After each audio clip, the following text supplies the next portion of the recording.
Sosok Dajjal banyak diulas dalam berbagai hadis Rasulullah. Sementara dalam Al-Quran kemunculan Dajjal diulas secara tersirat.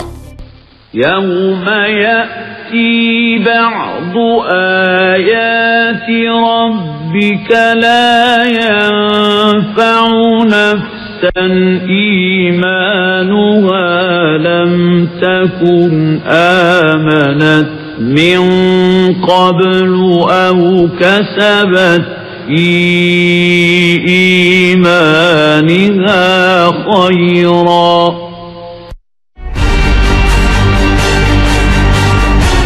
Secara fisik, Dajjal adalah seseorang dari bangsa manusia yang matanya buta sebelah, tapi memiliki ciri khusus. Pada dahinya tertulis sebuah kalimat dalam huruf Arab, yaitu kafaro, yang berarti kafir.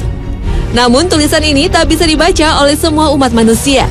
Hanya kaum yang beriman sajalah yang mampu membacanya. Penampakan fisik Dajjal lainnya adalah bertubuh sangat besar dan berambut amat keriting.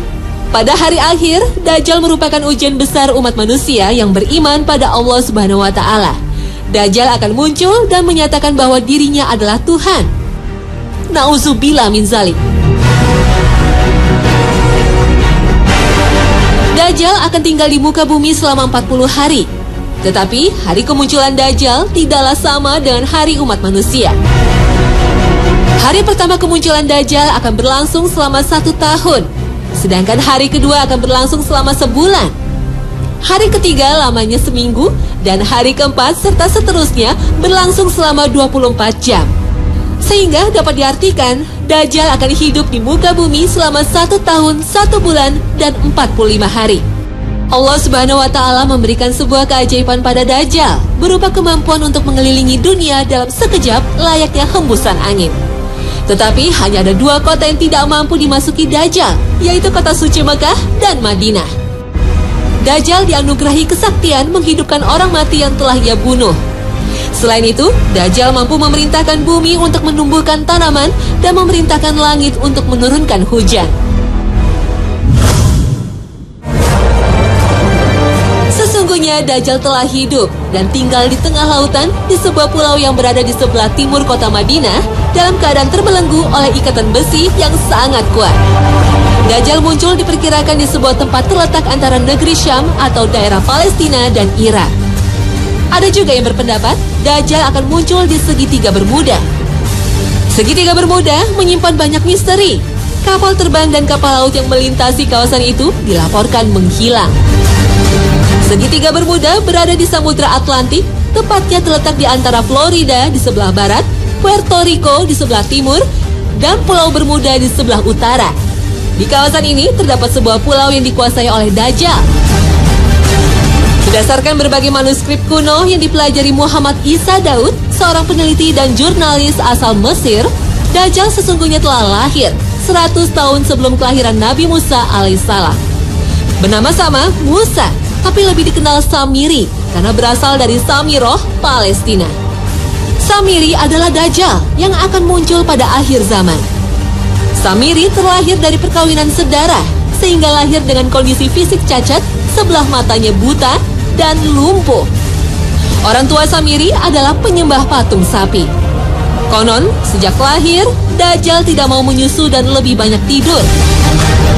Saat negeri Samira dilanda bencana tsunami, Samiri terapung di laut dan terhempas di sebuah pulau terpencil. Setelah remaja, Samiri banyak berguru pada para ahli sihir. Anehnya, Samiri tidak pernah tua, dan setiap kali mencapai usia 100 tahun, ia kembali muda. Setiap kali Allah mengutus para nabinya, Samiri selalu datang untuk menggoda dan menyesatkan manusia. Pada masa Nabi Musa, Samiri alias Dajjal membuat patung sapi untuk disembah kaum Nabi Israel. Dan pada masa Nabi Isa alaihissalam, Samiri juga berusaha menghasut para pembesar Yahudi untuk membunuh Nabi Isa. Kemudian menyesatkan para pengikut Nabi Isa dengan memperkenalkan ajaran Trinitas, penebusan dosa, dan menghalalkan babi serta riba. Pada masa Nabi Muhammad SAW, Samiri juga berusaha menghasut kaum Yahudi untuk memberontak terhadap Nabi Muhammad. Dan sepeninggal Rasulullah, Samiri makin leluasa untuk membuat perpecahan umat Islam. Dan pada era modern, sifat-sifat Dajjal telah menyesatkan manusia dengan memperkenalkan berbagai ideologi seperti sosialisme, kapitalisme, dan humanisme. Sifat Dajjal juga mendidik orang-orang terbaik Yahudi untuk membuat gerakan Zionisme. Sifat Dajjal juga berhasil membuat tipu daya dalam dunia sains dan politik. Perang dunia merupakan salah satu bukti kesuksesan Dajjal dalam menebar teror dan kejahatan di muka bumi. Dajjal dan pasukannya juga berhasil mengendalikan dunia dengan menguasai elit politik Amerika Serikat dan mata uang dolar. Tak heran, simbol Dajjal terlihat pada mata uang dolar dan berbagai instansi militer serta hiburan. Bukan bermaksud mengartikan Paman Sam dengan kepanjangan dari Samiri. Namun banyak ciri yang dipakai simbol oleh negara adidaya ini mempunyai kesamaan dengan simbol Dajjal yang kita ketahui. Astagfirullah. Sebelum kelahiran Nabi Muhammad, Dajjal sempat terpasung di sebuah gua selama 63 tahun dan dijaga makhluk berbulu tebal. Setelah bebas, ia mengembara dan menyesatkan manusia di berbagai belahan dunia, hingga ia bertemu setan di kawasan segitiga Bermuda. Dan menjelang kiamat, ia akan kembali muncul, mengaku sebagai Tuhan. Benarkah kisah ini? Wallahu a'lam. Namun, asal-usul Dajjal masih misterius. Sebagaimana iblis, Dajjal adalah makhluk yang ditangguhkan kematiannya oleh Allah. Meski usianya lebih dari 4.000 tahun, tapi fisiknya masih muda dan tak ada yang menandingi kekuatannya.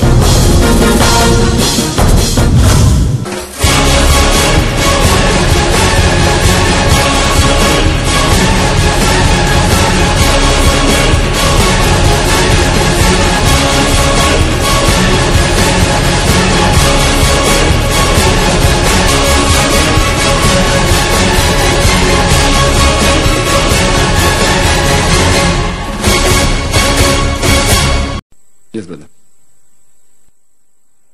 Who is the Antichrist and when it will come and who will fight with him? Can you enlighten on that? Well, that's the question Islamically, who's the Antichrist and who will fight? There are various hadith talking about Dajjal. Dajjal will come and Jesus Christ, peace be upon him, will come again. He's been raised up alive by Allah subhanahu wa ta'ala.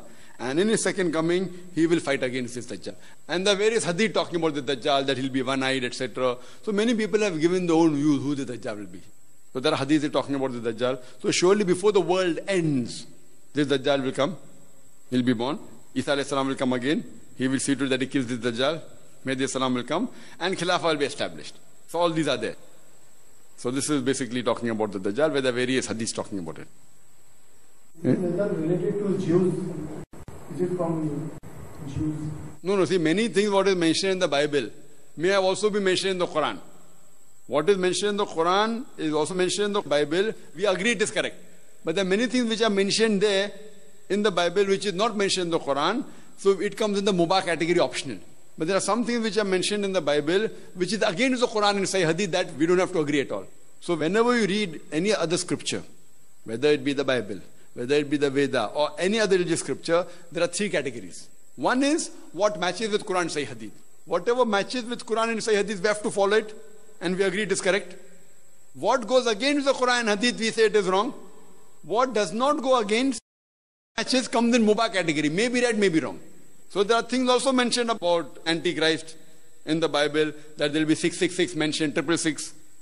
You know, all these things are there. So whatever matches with the Quran, we agree. What is against the Quran, we disagree. What is optional, may be right, may be wrong. Hope that answers the question.